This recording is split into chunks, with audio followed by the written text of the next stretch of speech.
The pressure is getting even higher for Minnesota Governor Tim Walz. Nearly 100 mayors in his state penned a letter to leaders expressing concerns over the state's fiscal policy amid the ongoing fraud scandal. Part of the letter reads, fraud, unchecked spending, and inconsistent fiscal management in St. Paul have trickled down to our cities. Our state owes it to our citizens to practice responsible fiscal management and to stop taxing our families, seniors, and businesses out of Minnesota. Let's bring in now Andrew Mullen, the mayor of Wayzata, Minnesota. He is one of the mayors who signed onto this letter. Sir, thank you for joining us on this Christmas Eve. We greatly appreciate your time. In your words, yes. Why did you sign onto this letter? Why is it so important? Sure. Well, good morning and Merry Christmas to you in studio and to all your viewers. You know, Minnesotans this season are waking up to coals in their stockings thanks to their government and a Grinch who stole Christmas, which is this egregious fraud. You know, many mayors signed onto this letter, including me. You know, in addition to the fraud, I have profound concerns about the macro level economy of Minnesota and how we're going to pay to clean up this mess and go forward. And you know, if you're a mayor, you're on the front lines, right? You're out there providing the basic services of police, fire, water, streets. And with all of this egregious fraud and overspending, what's left over to trickle down to invest in our local communities? Our taxpayers are going to make up the difference in the form of property taxes locally. And that's the primary reason why I signed on. We have to get them to pay attention, not to just the fraud, but what's the macro level path forward to fix it and to take a step out of this hole. Yeah, and some of the points that are made here is that really you're looking at like the Minnesota Chamber of Commerce report and some of the challenges that the state is facing, where the state is ranking compared to all of the other states all across the nation, and also making the argument that, you know, all of your cities are facing slowed business investment, rising costs. There are tax issues at play here as well. I mean, what do you want to say to your state government? What changes would you like to see?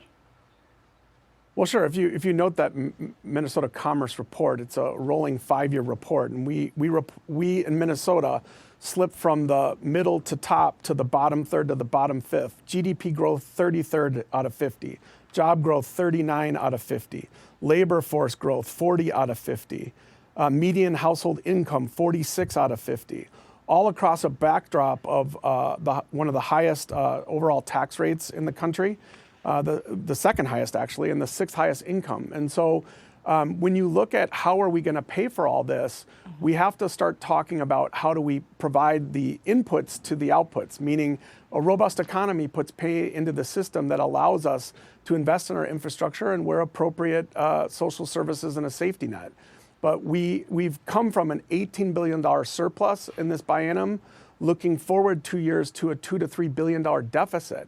Someone's going to have to pay for that. And what I think about for our local folks is what are the trade-offs that are going to be made in the investments in infrastructure, in police and fire, in water, and things that are basic, right? And so it's not just the fraud, it's now how do we clean it up?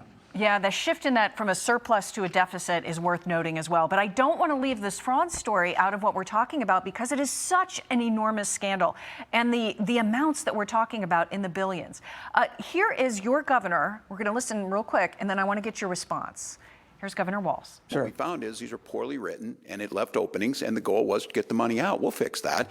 But yeah, I'll take accountability for it. But what you're seeing here is you're seeing a weaponization. We'll continue to fix it. They're going to continue to come up with numbers that don't have it there, and it's sensationalized. I don't expect anything different from this administration.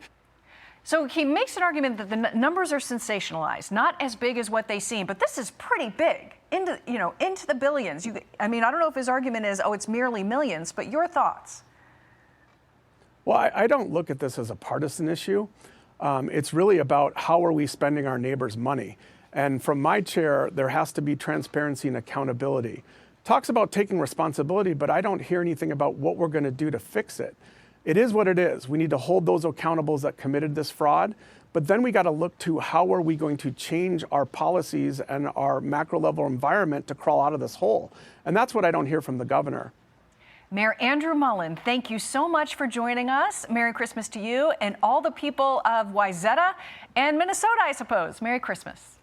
Yeah, Merry Christmas. Happy New Year to you. Thanks for having me on. Glad to have you. Hey everyone, I'm Emily Campagno. Catch me and my co-hosts Harris Faulkner and Kaylee McEnany on Outnumbered every weekday at 12 p.m. Eastern, or set your DVR. Also, don't forget to subscribe to the Fox News YouTube page for daily highlights.